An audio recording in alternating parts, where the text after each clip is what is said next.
Video में हम discuss करेंगे कंस्ट्रक्शन इक्विपमेंट्स के बारे में। कुछ इंपॉर्टेंट कंस्ट्रक्शन इक्विपमेंट्स को अच्छे से हम डिस्कस करेंगे। Tractor and it's uses. Tractor क्या है? एक ऐसी मशीन है जो कि कन्वर्ट करती है इंजन एनर्जी को ट्रैक्टिव एनर्जी में। ट्रैक्टिव यानी कि पुलिंग एनर्जी में। ठीक है, ये इसका प्राइमरी पर्पस क्या होगा? टू पुल और पुश लोड्स। जैसे आप देखते हो ट्रैक्टर्स जो होते हैं उनके पीछे ट्रॉली लगी होती है, ट्रॉली में कुछ लोड डाला जाता है और उसी को वो पुल करके लेके जा रही होती है। ठीक है, आपने देखा होगा बहुत सारे ट्रैक्टर्स। ठीक है, तो ये जो ट्रैक्टर है इसका मेन पर्पस यही है कि पुश करना या पुल करना लोड्स को। ठीक है, इंजन एनर्जी को ट्रैक्टिव एनर्जी में कन्वर्ट करता है। इसकी दूसरी एक यूज क्या हो सकता है? It is also used as mounts for many type of accessories. Mount मतलब रेज करना, for many type of accessories such as bulldozer blades, front end shovels, rippers, trenchers etcetera. ठीक है, और उसके बाद ये जो ट्रैक्टर्स होते हैं ये दो टाइप के हो सकते हैं, व्हील ट्रैक्टर या फिर क्रॉलर ट्रैक्टर। ठीक है, ये दो टाइप के होंगे। व्हील ट्रैक्टर में एक तो 2 व्हील आ जाएगा और एक 4 व्हील आ जाएगा। ठीक है, व्हील ट्रैक्टर जो होता है उसको न्यूमैटिक टायर ट्रैक्टर भी बोल सकते हैं। मतलब न्यूमैटिक प्रेशर होता है ना, मतलब न्यूमैटिक मतलब कि फिल्ड विद एयर, और वो एयर की वजह से टायर्स जो एयर से फिल्ड होती है उसी की वजह से प्रेशर आता है सॉइल पे या फिर जो जिस भी चीज पे वो चल रहे होंगे उसी सरफेस पे प्रेशर आएगा, इसीलिए उसको न्यूमैटिक टायर ट्रैक्टर भी बोल सकते हैं। ठीक है, क्रॉलर इक्विपमेंट जो होता है और व्हील इक्विपमेंट है, इसमें मेन डिफरेंस यही होता है।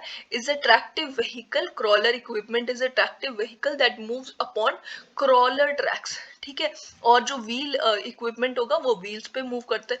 जैसे आप इस डायग्राम में देख सकते हो, व्हील ट्रैक्टर जो होगा वो व्हील्स के ऊपर मूव करता है और ये क्रॉलर ट्रैक जो होगा उसके ऊपर मूव कर रहा है क्रॉलर ट्रैक्टर। ठीक है, ये एंडलेस एक चेन लगी होगी और इस तरीके से ये पूरा रोटेट करेगी। आपने देखा होगा ऐसे टाइप के कुछ व्हीकल जिसमें इस तरीके से चेन लगी होती है और उसी के ऊपर ये जो व्हीकल होती है ये चल रही होती है। ठीक है, इसी तरीके से क्रॉलर ट्रैक्टर एक क्रॉलर ट्रैक पे चलता है। व्हील ट्रैक्टर्स जो होती हैं उनकी बहुत हाई स्पीड होती है क्रॉलर टाइप ट्रैक्टर्स जो होंगे उसके कंपैरिजन में। इसीलिए वो बहुत ज्यादा एडवांटेजनस होगा अगर हमें बहुत डिस्टेंस जो है वो चलना होगा। ठीक है, जैसे कि अगर एक जॉब साइट के जो एक जॉब है उसकी डिफरेंट डिफरेंट साइट्स होंगी, जॉब साइट्स होंगी, तो उस टाइम पे ये बहुत ज्यादा फ्लेक्सिबिलिटी ऑफर करेगा हमें एक जगह से दूसरी जगह जो मटेरियल है, लोड वगैरह है, ट्रांसफर करने के लिए हेल्प करेगा। ठीक है, फिर उसके बाद due to small contact area, wheels का और जो सरफेस है उसका जो कॉन्टैक्ट एरिया है वो बहुत कम होगा। ठीक है, स्मॉल कॉन्टैक्ट एरिया होगा इसीलिए इसकी टेंडेंसी होगी सिंक करने की more into the soft surfaces. Soft surface के अंदर सिंक करने की इसकी ज्यादा टेंडेंसी होगी। पुल इज द पुल इसमें जो आएगी वो होगी the product of weight of the equipment, weight of the equipment multiply by the coefficient of traction. Weight multiply by coefficient of traction, इसको म्यू ले लेंगे अगर, तो ये हो जाएगा weight multiply by coefficient of traction pull. ठीक है, for a particular road surface, और ये डिपेंड नहीं करेगी on the power supply by the engine. ठीक है, और the coefficient of traction for rubber tyre on most hard surfaces is lower. अगर रबर टायर को हार्ड सर्फेसिस पे चलाया जाए तो कोफिशिएंट ऑफ ट्रैक्शन कम आएगी। इसीलिए हार्ड सर्फेसिस के लिए क्रॉलर ट्रैक्टर्स जो होते हैं वो बेटर होते हैं। ठीक है, as the speed is increase through the selection of higher gear, अगर हम हायर गियर सिलेक्ट करके स्पीड इंक्रीज करने की कोशिश करते हैं तो द रिम पुल यानी कि जो पुल मतलब एक ट्रैक्टिव एफर्ट्स जो रिक्वायर्ड होंगे वो डिक्रीज हो जाएंगे, मतलब कम होंगे in the approximately the same proportion. मतलब जो पुल के लिए एफर्ट्स जो लगाने होंगे वो कम हो जाएंगे सेम प्रोपोर्शन में। ठीक है, the capital cost of purchasing and renting wheeled machinery are lower than the acquiring equivalent equipment with tracks. अगर एक व्हील्ड मशीनरी है और एक ट्रैक वाली मशीनरी यानी कि क्रॉलर ट्रैक्टर जैसे होता है, उसमें डिफरेंस ये है कि कैपिटल कॉस्ट होगा व्हील वाली मशीनरी में कम आएगा। ठीक है, ड्यू टू एक्सपेंसिव, क्यों कम आएगा, क्योंकि उसका जो ट्रैक होगा, दूसरी जो मशीनरी है क्रॉलर ट्रैक्टर, उसका ट्रैक जो होगा वो ज्यादा एक्सपेंसिव होगा, ठीक है। और मेंटेनेंस जो होगी वो लेस होगी रबर टायर्ड इक्विपमेंट में, ठीक है, मेंटेनेंस भी कम आएगी इसकी, ठीक है। और फिर उसके बाद there are few moving parts भी कम होते हैं, which translates less wear and tear, इसीलिए वियर एंड टीयर भी कम होगा। लाइफ साइकिल भी लॉन्गर होगी व्हील्ड इक्विपमेंट की, मतलब कि व्हील ट्रैक्टर जैसे हो गया, इनकी लाइफ साइकिल भी कम होगी, ज्यादा होगी, ठीक है। और repairs and replacement are required less often, मतलब कि कम, मतलब टाइम में हमें रिपेयर और रिप्लेसमेंट बार बार इसकी नहीं करवानी पड़ेगी। Crawler tractors are useful for uneven और रफ कंट्री, मतलब कि अनइवन और रफ सरफेस के लिए क्रॉलर ट्रैक्टर्स यूजफुल होते हैं, जैसे कि व्हील ट्रैक्टर्स जो थे वो इवन और स्मूथ सरफेस के लिए यूजफुल थे। क्रॉलर ट्रैक्टर्स जो होते हैं वो are adopted for moving units for wagons, bulldozers, scrapers on rough roads, ठीक है। रफ रोड्स पे ये जो यूनिट्स हैं इनको मूव कराने के लिए, वैगन्स, बुलडोजर, स्क्रैपर्स, इन सब चीजों को मूव कराने के लिए क्रॉलर ट्रैक्टर्स यूजफुल होते हैं। इसकी स्पीड एवरेज कितनी होगी, 5 से 6 kmph तक हो सकती है, मैक्सिमम 11.5 kmph तक जा सकती है स्पीड, ठीक है।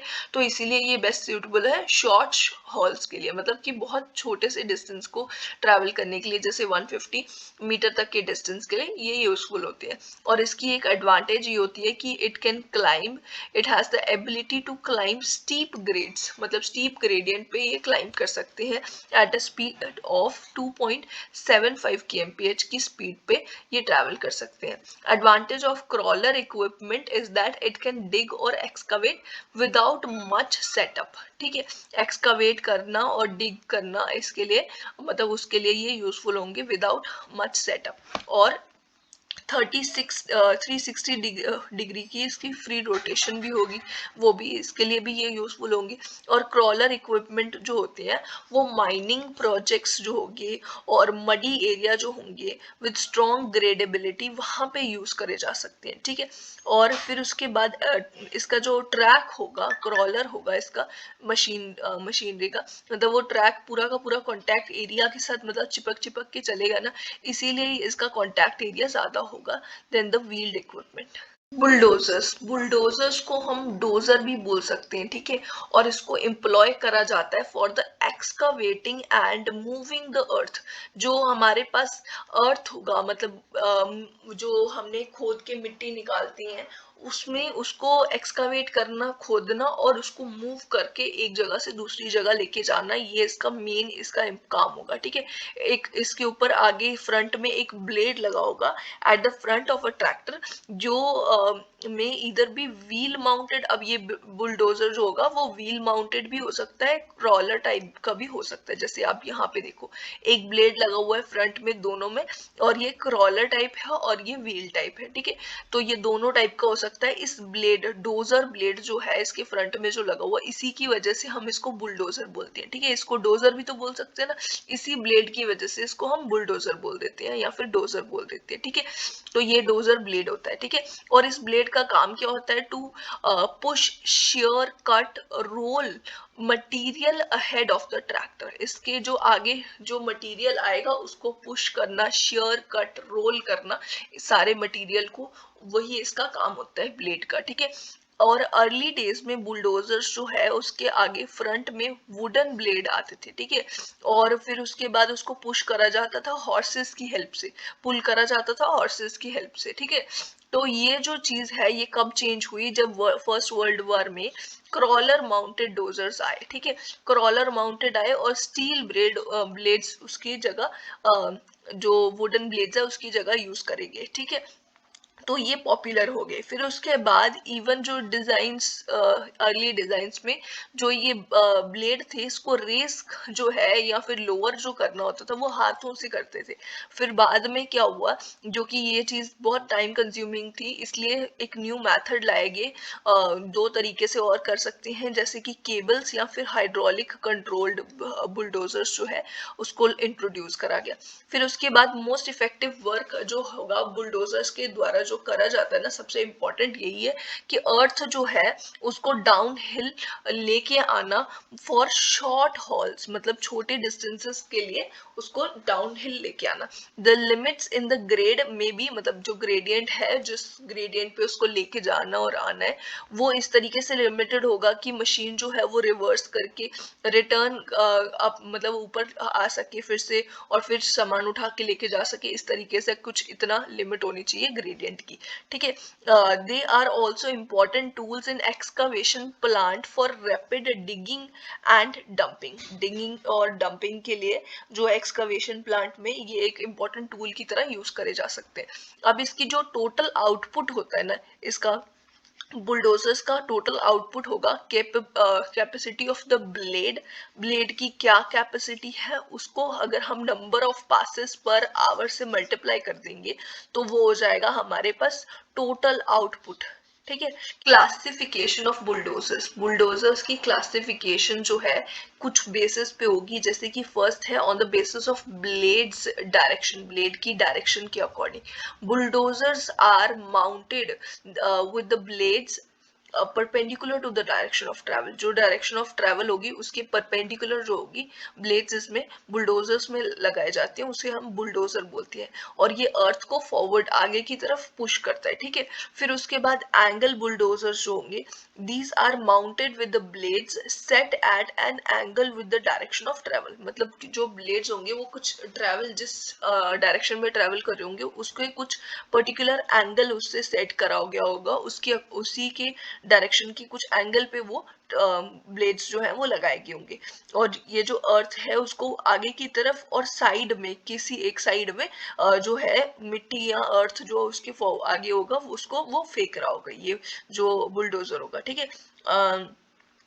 फिर the angle of inclination of blade जो होगा इसमें 65 डिग्री तक हो सकता है एंगल, ठीक है।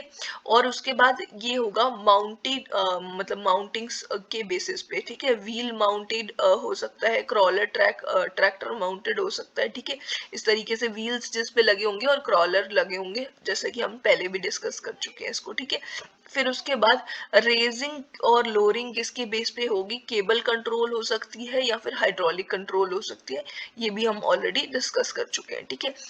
अगर इस बुलडोजर की हम मेन पर्पसेस क्या क्या होती हैं अगर वो डिस्कस करें, तो क्लियर करना site of work, spreading earth को स्प्रेड करना, levelling of land, back filling trenches को बैकफिल करना, preparing roads on hilly areas as well as hard grounds, ठीक है। रोड को प्रिपेयर करना, मेंटेनेंस, मेंटेनिंग हॉल रोड्स, ठीक है, हॉल रोड्स को मेंटेन करना। फिर उसके बाद ट्रैवलिंग के लिए जो रोड्स होंगे उसको मेंटेन करना है। Excavate the material and haul in between 100 metre distance. Power shovel का मेन काम क्या होता है, इसका मेन काम होता है अर्थ को एक्सकवेट करना, एक्सकवेट करके इसको लेके जाना ट्रैक्टर पुल्ड वैगन्स तक, या फिर ट्रक्स या फिर कन्वेयर बेल्ट, जो भी चीज है वहां तक लेके जाना एक्सकवेट करके सॉइल को, अर्थ को, और वो इसका मेन काम होता है, ठीक है। These are capable of excavating all type of earth, हर टाइप की, except for the soil solid work जो होगा, उसके सिवाय बाकी सारी टाइप ऑफ सॉइल्स जो होगा ये एक्सकवेट कर सकते हैं। They may be mounted on crawler track या फिर रबर टायर्ड व्हील्स जो होंगे उस वो दोनों का इसमें यूज करा जा सकता है, ठीक है। ये वाले जो मशीनरी है पावर शॉवल जो है दोनों के साथ यूज करी जा सकती है, और इसी को हम बोलेंगे ट्रक माउंटेड पावर शॉवल, ठीक है, अगर इन दोनों में से किसी के साथ भी यूज करी जाए। तो आउटपुट जो है पावर शॉवल का किस सीक्वेंस में है, अगर मॉइस्ट लोम होगा ना, सॉइल जो कि इजीली, मतलब थोड़ी सी मॉइस्ट होगी तो वो इजीली एक्सकावेट करी जा सकेगी, तो इसीलिए उसका सबसे ज्यादा आउटपुट आएगा। फिर उसके बाद गुड कॉमन अर्थ जो होगी, फिर उसके बाद वेल ब्लास्टेड रॉक, फिर उसके बाद वेट स्टिकी क्ले थोड़ी चिपक जाती है इसलिए उसका थोड़ा कम आउटपुट है। फिर उसके बाद पुअरली ब्लास्टेड रॉक्स जो होंगे सबसे लास्ट में उसका सबसे कम आउटपुट आएगा। ठीक है, ऑप्टिमम डेप्थ ऑफ कट क्या होता है इसमें?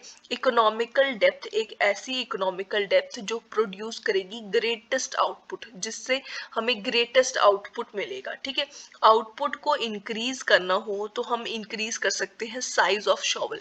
शॉवल का साइज हम इंक्रीज कैसे कर सकते हैं? शॉवल का साइज जो है वो डिपर को इंडिकेट करता है, मतलब डिपर के साइज को इंडिकेट करता है शॉवल का साइज। ठीक है, तो उसी का हम अगर डिपर का साइज जो है इंक्रीज कर देंगे तो हम साइज जो है शॉवल का इंक्रीज कर सकते हैं, उसी से आउटपुट जो होगा वो हमारा इंक्रीज हो जाएगा। एंगल ऑफ स्विंग जो है एक ऐसा एंगल होता है, एक ऐसा हॉरिजॉन्टल एंगल होता है जो कि होता है position of dipper when it is excavating, जब वो एक्सकावेट कर रहा है सॉइल को, मिट्टी को, और and the position where it is discharging the load, जब वो उसे उठा के डिस्चार्ज करता है उसके बीच में जो एक एंगल बनता है ना उसे कहा जाता है एंगल ऑफ स्विंग। ठीक है, ये जो एंगल है अब इसका बहुत बड़ा रोल है। पहले हम टोटल टाइम ऑफ साइकिल जो है वो देखते हैं। Total time in a cycle क्या होगा, कितना टाइम एक साइकिल में क्या आएगा, मतलब साइकिल, कंप्लीट साइकिल किसे कहेंगे? वो हो जाएगी हमारी digging, swinging to the dumping position, dumping and returning to the digging position. मतलब कि जब हम सॉइल को डग करते हैं, उसको डग करके लेके आएंगे एक पोजीशन से दूसरी जगह पे जहाँ पे उसको हमें डिपॉजिट करना है, जहाँ पे उसको रखना है। ठीक है, उसको डंप करेंगे, फिर उसके बाद उस जगह से मशीनरी जो है, पावर जो शावल है, वो वापस जहाँ पे वो जिस पोजीशन में खड़ी थी ना, जहाँ से वो एक्सकवेट कर रही है मिट्टी को, एग्जैक्ट उस पोजीशन में जब वो वापस जाके खड़ी हो जाएगी ना तो वो एक पूरी कंप्लीट साइकिल जो होगी वो कंप्लीट हो जाएगी। ठीक है, टोटल एक साइकिल उसे बोला जाएगा।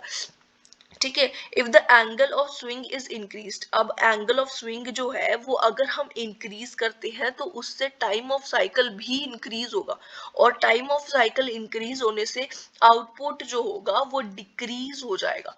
ठीक है, एंगल ऑफ स्विंग जो होगा इंक्रीज होगा, उससे कॉमन सी बात है टाइम ऑफ साइकिल भी इंक्रीज हो जाएगा, और उसी की वजह से जितना ज्यादा एक साइकिल का टाइम जितना ज्यादा लगेगा उतना कम आउटपुट आएगा। ठीक है, ड्रैग लाइंस क्या होती हैं? ये एक ऐसा इक्विपमेंट होगा जिसकी हेल्प से एक्सकवेट करेंगे अर्थ को और उसको लोड करेंगे हॉलिंग यूनिट्स में। ठीक है, जैसे कि ट्रक्स वगैरह, ट्रैक्टर, इन सब चीजों में लोड कर देंगे। ठीक है, एक्सकवेट करके लोड कर देना। ठीक है, ये इसका काम होता है। These are useful to deposit the excavated earth. Even इसको हम क्या कर सकते हैं कि जो एक्सकवेटेड अर्थ है उसको डंप कर सकते हैं, बैंक्स तक पहुंचा सकते हैं, अर्दन बंस जो है वहां तक पहुंचा सकते हैं, अर्दन डैम्स तक पहुंचा सकते हैं। ठीक है, ये भी काम इसके साथ साथ ये कर सकता है, हॉलिंग यूनिट तक भी लेके जा सकता है या फिर बैंक्स तक भी पहुंचा सकता है। ठीक है, फिर उसके बाद ये मशीनरी को हम ड्रैग लाइन क्यों बोलते हैं? इसको ड्रैग लाइन इसलिए बोलते हैं क्योंकि ये इसके फ्रंट में एक बकेट लगी होती है। ठीक है, वो बकेट को ये ड्रैग करते हुए लेके जाती है और मटेरियल को डग करके ले आती है। ठीक है, तो इसीलिए इसको ड्रैग लाइन बोल दिया जाता है सिंपली। जैसे बाकी हमारे पास शॉवल था ना, शॉवल के कंपैरिजन में इसमें क्या एडवांटेज है कि इसकी long length light crane boom है। ठीक है, जैसे हमारे पास यहाँ पे ये बूम है ना इसमें शॉवल में, इस तरीके से ये बूम है जिसके साथ ये अटैच्ड है, ये एक केबल है। ठीक है, और यहाँ पे भी एक केबल टाइप हॉइस्ट लाइन है। ठीक है, इसके साथ ये अटैच था डिपर। ठीक है, इसी तरीके से इसमें भी बूम होगा इसी तरीके का, जैसे आप इस डायग्राम में देख सकते हो। और ये जो है ना, यहाँ पे ये ड्रैग लाइन आपको दिख रही होगी, तो ये जो है ये सारे इक्विपमेंट्स अलग से यहाँ पे अटैच करके फ्रंट में दिखाए गए हैं डायग्राम में। ठीक है, तो ये जो है ये बूम जो है यहाँ पे, ठीक है, ये जो है ये इसकी लेंथ बहुत लॉन्ग होती है, जिसकी हेल्प से क्या करा जा सकता है, ये इसकी लॉन्ग लेंथ होगी और इसीलिए इसको बहुत दूर तक हम पहुंचा सकते हैं। Bucket which is the digging tool is loosely attach to the boom with the help of cables, cables की हेल्प से अटैच करी जाएगी। और constructional advantage of the machine that it can jump over long distances. ठीक है, दूर के distance तक पहुंच सकती है बिकॉज उसकी लेंथ लंबी होगी। ठीक है, है, बूम की जो क्रेन का बूम है उसकी लेंथ ज़्यादा होगी तो वो ज़्यादा डिस्टेंसेस तक जा सकती है। Greatest advantage of a drag line over other machine, it's long reach for digging and dumping. Digging और डंपिंग के लिए इसकी रीच थोड़ी ज़्यादा हो जाती है, ज़्यादा दूर तक जा सकती है ये, ठीक है। A dragline excavator is especially useful when there is need for extended reach in excavating or when material must be excavated underwater. Underwater excavation के लिए भी ये useful होती है, ठीक है। It is useful for digging below its track level, उसका जो अपना खुद का level होगा उससे below वो कर सकती है digging, और and handling soft material को handle करने के लिए भी useful होगी। It is mostly used in the excavation of canals की excavation and deposition of embankments की deposition करना without hauling unit की भी जरूरत नहीं पड़ती है इसकी deposition of embankment के लिए, ठीक है। क्लैम शेल्स जो है इसकी हेल्प से भी एक्सकावेशन करी जाती है, और ये एक ऐसी मशीन है जो कि एक स्पेशली डिजाइंड मशीन जिसमें स्पेशली डिजाइंड बकेट लगी होती है, ठीक है, और जो कि अटैच्ड होती है through the cables as in the dragline to the crane boom जो होगा उसके साथ ये अटैच्ड होती है केबल्स की हेल्प से, और ये बकेट डिवाइडेड होती है दो हाफ्स में और उसे हिंज करा जाता है एट द टॉप।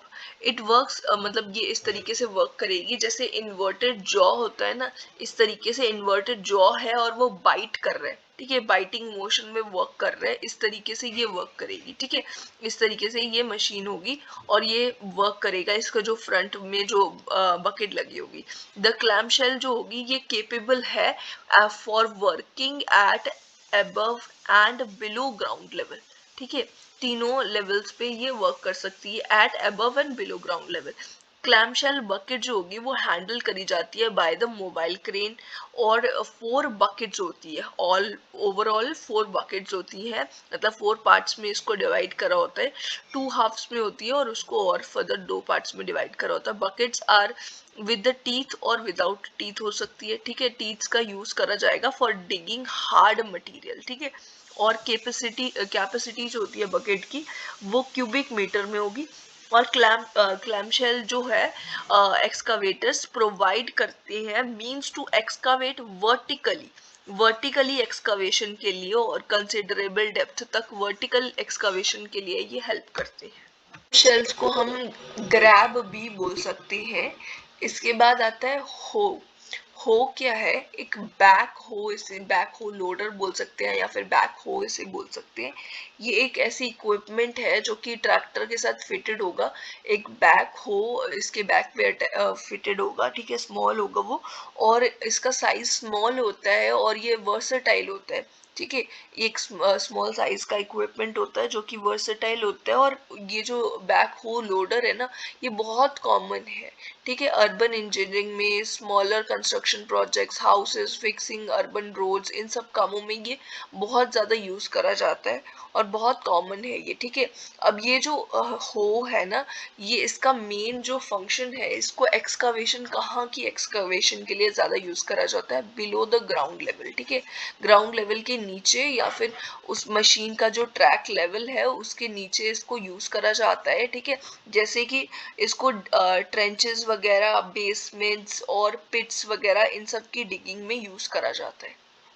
इसके सिवाय एक डिचर और स्कूप भी होते हैं। डिचर एक ऐसा यूनिट है मतलब जो कि सिमिलर होगी क्लैमशेल्स के, और इसका यूज करा जाता है डिचेस वगैरह जो है उसमें से मटेरियल निकालने के लिए, इसीलिए इसका नाम डिचर है। और उसके बाद स्कूप एक होता है जो कि क्लीन अप टूल है, ठीक है, ताकि मटेरियल जो है स्टोन्स रूट्स वगैरह वो स्क्रैप ऑफ कर सके, उसके लिए यूज करा जाता है। इसके बाद है हॉलिंग इक्विपमेंट्स। हॉलिंग इक्विपमेंट्स क्या हो गए, हॉलिंग मतलब एक जगह से दूसरी जगह मटेरियल को मूव करना, ठीक है, तो हॉलिंग इक्विपमेंट्स जो कि एक जगह से दूसरी जगह मटेरियल को लेके जाएंगे, ठीक है, कंस्ट्रक्शन साइट पे उसी को बोलेंगे हॉलिंग इक्विपमेंट्स, ठीक है, या फिर ट्रांसपोर्टिंग इक्विपमेंट्स बोलेंगे।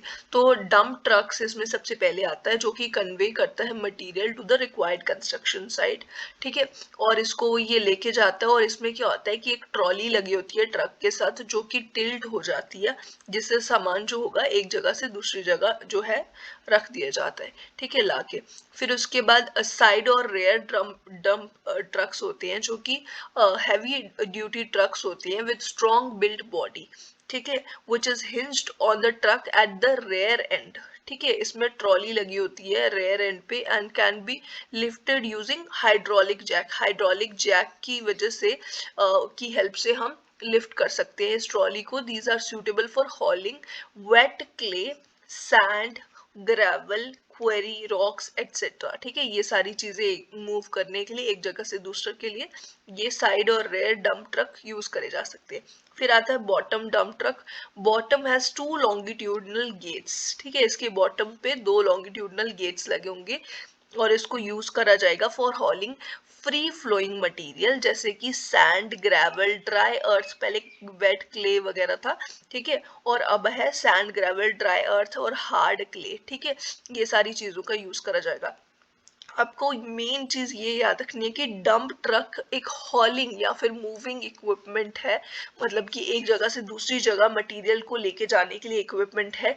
इससे एक्सकावेशन हम नहीं करते, ठीक है, इससे हम खुदाई नहीं करते, ठीक है, तो ये मूवमेंट के लिए होता है डंप्टर्स। डंप्टर्स एक special pneumatic tyre high speed truck होते हैं, ठीक है, इसको डंप्टर्स बोला जाता है। और इसका यूनिक फीचर क्या है, of dumping on the front side.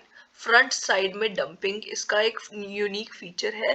These are suitable for short hauls, मतलब छोटे डिस्टेंसेस के लिए, मतलब एक जगह से दूसरी जगह ले जाने के लिए ये छोटे डिस्टेंसेस के लिए यूजफुल होती है, रफ रोड्स पे and specially where a shuttle movement is required, ठीक है, फास्ट मूवमेंट की रिक्वायरमेंट हो। It can be loaded and dumped quickly. In general hauling, dumping and spreading are accomplished by the driver. Scrapers जो होते हैं ना, ये मशीनरी एक बहुत ही यूजफुल मशीनरी होती है, क्योंकि इसकी हेल्प से हम बहुत सारे काम कर सकते हैं, जैसे कि डिगिंग, हॉलिंग, ग्रेडिंग, ठीक है, अर्थ मूवमेंट कर सकते हैं, लोडिंग कर सकते हैं, डिस्चार्ज कर सकते हैं मटेरियल को। मतलब ये अकेला एक इक्विपमेंट जो है किसी पे भी डिपेंडेंट नहीं होगा, और ये सारे काम जो है, ये सारी प्रोसेसेस ये अकेले कर सकता है। ये इतना ज़्यादा यूजफुल होता है कि ये सारे प्रोसेसेस खुद कर सकता है। और जब भी एक टेम्परेरी ब्रेकडाउन होगा, वर्क जो है वो रुक जाता है तो एक यूनिट का, तो ये क्या कर सकता है कि ये मशीनरी अकेले, ये मशीनरी जो है इतने सारे ऑपरेशंस कर सकती है, मतलब वो काम चलता रहेगा। मतलब इसकी हेल्प से, इस मशीनरी की हेल्प से हम वो सारे काम कर पाएंगे, ठीक है। स्क्रैपर्स जो होंगे ना, वो रिमूव करते हैं सॉइल को स्लाइस बाय स्लाइस, उसकी हेल्प से हम ट्रांसपोर्ट कर सकते हैं सॉइल को, ठीक है, देन स्ट्रक्चर्स पे फिर पुश कर सकते हैं इसको, और डंप कर सकते हैं। लेवल जो है हम इसको प्रॉपरली कर सकते हैं स्क्रैपर्स की हेल्प से, ठीक है। फिर उसके बाद मूव करने, जब अगर हमने फ्रेशली एक सॉइल है उसको डग करा है, फिर उसके बाद अगर हम इसके ऊपर स्क्रैपर्स जो है वो मूव करते हैं ना, उसके बाद क्या होगा कि ये जो मूव करने से, सिर्फ स्क्रैपर को सॉइल के ऊपर मूव करने से ही वो लिटिल बिट, मतलब थोड़ा बहुत पार्शली वो कॉम्पैक्ट हो जाएगी, ठीक है। इसके सिवाय बेल्ट कन्वेयर सिस्टम का यूज करा जा सकता है, जिसमें कि earth, sand, gravel, crushed stone, cement, concrete, ये सारी चीजें, सारी की सारी चीजें जो होंगी, और एक कॉन्टिन्यूस फ्लो बेल्ट जो होगी उसकी हेल्प से ट्रांसपोर्ट करी जा सकती हैं। और इसमें बेल्ट कन्वेयर सिस्टम में क्या क्या एसेंशियल कंपोनेंट्स है, अ कॉन्टिन्यूस बेल्ट की रिक्वायरमेंट होगी, driving unit, driving and tail pulley, और take up equipment, supporting structure, और ये सारी चीजें जो होंगी इन सब का यूज करा जाएगा और एक बेल्ट कन्वेयर सिस्टम बनाया जाएगा। एक स्पेशल जो इक्विपमेंट्स है उसमें ये आते हैं, और किसी एक पर्टिकुलर प्रोजेक्ट के लिए इसका यूज करा जाता है, मतलब हर एक प्रोजेक्ट में ये यूज नहीं करे जा सकते। हर एक प्रोजेक्ट में हम स्टैंडर्ड इक्विपमेंट का यूज कर सकते हैं, और कुछ एक प्रोजेक्ट्स में ये भी यूज करे जा सकते हैं, जैसे कि भाखड़ा डैम जो है प्रोजेक्ट पंजाब में, उसमें क्या किया गया, उसमें 3.2 किलोमीटर्स की एक ये बेल्ट कन्वेयर सिस्टम का यूज करा गया और इसका यूज करके ट्रांसपोर्ट करा गया ये सारी चीजें, ठीक है, अर्थ वगैरह और ये सारी चीजें, ठीक है। और इसके सिवाय और क्या इक्विपमेंट हो सकते हैं, उसके सिवाय होते हैं रेल रोड ट्रेन्स जो होंगी, ठीक है, इन ट्रेन्स वगैरह का यूज करके भी ये सारी चीजें जो है ट्रांसपोर्ट करी जा सकती हैं अगर वहां पे रेल्स जो है वो बिछी हुई है, ठीक है।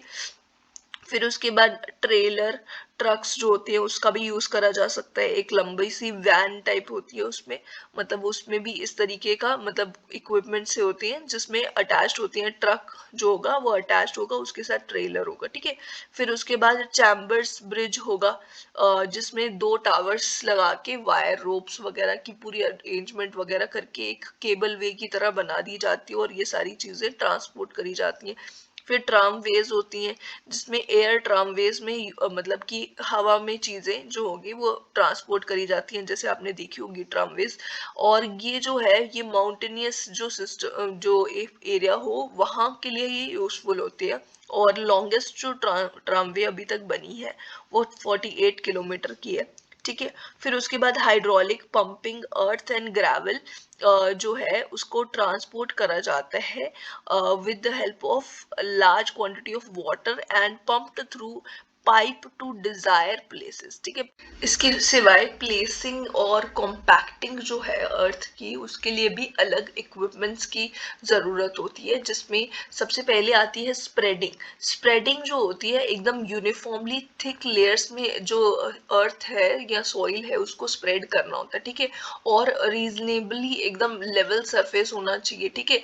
तो उसको स्प्रेड करने के लिए हम बुलडोजर्स का यूज कर सकते हैं, या फिर और ज्यादा अच्छे से स्प्रेड करना है तो मोटर ग्रेडर्स जो होंगे वो बेटर क्वालिटी वर्क इसमें कर सकते हैं, ठीक है। ग्रेडर्स जो होंगे वो यूज करे जाएंगे for spreading the earth properly. Some graders are equipped with adjustable teeth, मतलब इसमें क्या है कि ब्लेड्स के जो लगे होते हैं उसके आगे, जैसे बुलडोजर्स में ब्लेड होते हैं वैसे ही ग्रेडर में ब्लेड होती है, उसके आगे टीथ्स भी कुछ ब्लेडर्स में होते हैं, ठीक है। तो वो अर्थ को पहले लूज करती है, ठीक है, जब उसको ब्लेडिंग करनी होती है उससे पहले वो टीथ जो होते हैं वो लूज कर देते हैं अर्थ को, ठीक है। लूज करने के बाद उसको फिर उसके बाद उसकी ब्लेडिंग करी जाती है, ठीक है। ब्लेड्स में be set to any desired depth, इनको पहले किसी डेप्थ पे ले जाके फिर रोटेट करा जाता है, rotated to any desired position to push earth straight ahead और टू वन साइड, एक साइड पे या फिर सामने ये फेंक सकते हैं अर्थ को, मतलब मिट्टी को, ठीक है। ये ग्रेडर जो है ये मल्टीपर्पज मशीन्स है जिससे हम finishing, shaping, trimming, bank sloping और डिचिंग ये सारी चीजें हम कर सकते हैं, ये मल्टीपर्पज मशीन्स होती हैं, ठीक है, ग्रेडर्स भी। इसके सिवाय कॉम्पैक्टिंग अगर हमें करनी हो तो उसकी हम मतलब कॉम्पैक्टिंग से डेंसिटी और स्ट्रेंथ हम इंक्रीज कर सकते हैं ना सॉइल की। और कॉम्पैक्टिंग के लिए क्या क्या इक्विपमेंट्स यूज करे जाते हैं, sheep foot roller, smooth wheel roller, pneumatic tired rollers और हैंड हेल्ड न्यूमैटिक और गैसोलिन इंजन ऑपरेटेड कॉम्पैक्टर्स, जो कि हमने ऑलरेडी जियोटेक्निकल इंजीनियरिंग में करा हुआ है, ठीक है। होस्टिंग इक्विपमेंट्स, होस्टिंग एक ऐसा ऑपरेशन है जिसमें लिफ्ट करा जाता है एक वेट को ऑन अ लोकोमोटिव और मूव करा जाता है एक जगह से दूसरी जगह रीजनेबल डिस्टेंस और फिर उसके बाद उसको डंप करा जाता है, ठीक है। और वो इक्विपमेंट्स जो कि इस चीज में हेल्प करते हैं उसके होस्टिंग इक्विपमेंट्स कहते हैं, जैसे कि jacks, winches, chains, hoist and cranes, ठीक है। ये सारे इक्विपमेंट्स होते हैं। इसमें से जो क्रेन्स होते हैं, क्रेन जो होती है वो बहुत ही ज़्यादा यूजफुल होती है। ये एक ऐसा सिंगल मशीन है जिसकी हेल्प से हम 3 डायमेंशनल मूवमेंट कर सकते हैं एक वेट की। और ये जो होस्टिंग ऑपरेशन है ये बहुत स्पीडली और सेफ्टी के साथ विद प्रिसीजन ये कर लेती है चेन, ठीक है। और इसमें टाइप्स क्या है, स्टेशनरी और derrick crane, mobile crane, overhead और gantry crane, travel cranes, towered cranes. Cranes में ये एक डेरिक क्रेन होती है जिसमें मतलब ये लिफ्टिंग डिवाइस की तरह ये काम करती है और इसमें होता है एक मास्ट जिसको हम एक फ्रेम या टावर बोल सकते हैं, ठीक है, ये इस तरीके से होता है। और इस पोर्शन को हम बोलते हैं मास्ट, ठीक है। और एक लिफ्टिंग आर्म भी होती है इसमें। और ये जो क्रेन है ना, इसको मेनली कैरेक्टराइज करा जाता है कि ये एक मतलब फिक्स लेंथ टावर होता है, जो इसी से हम इसको कैरेक्टराइज करते हैं। और फिर उसके बाद ये जो क्रेन है इसको यूज़ करा जाएगा लोकेशंस पे, जहाँ पे मतलब एक आइटम्स को, बहुत सारी आइटम्स को इनिशियल पॉइंट जिसका कॉमन हो, वहाँ से एक सिंगल नियर बाय लोकेशन तक पहुँचाना हो, जैसे कि shipping platforms and construction sites तक पहुँचाना हो, तो ये क्रेन का यूज़ करा जाता है।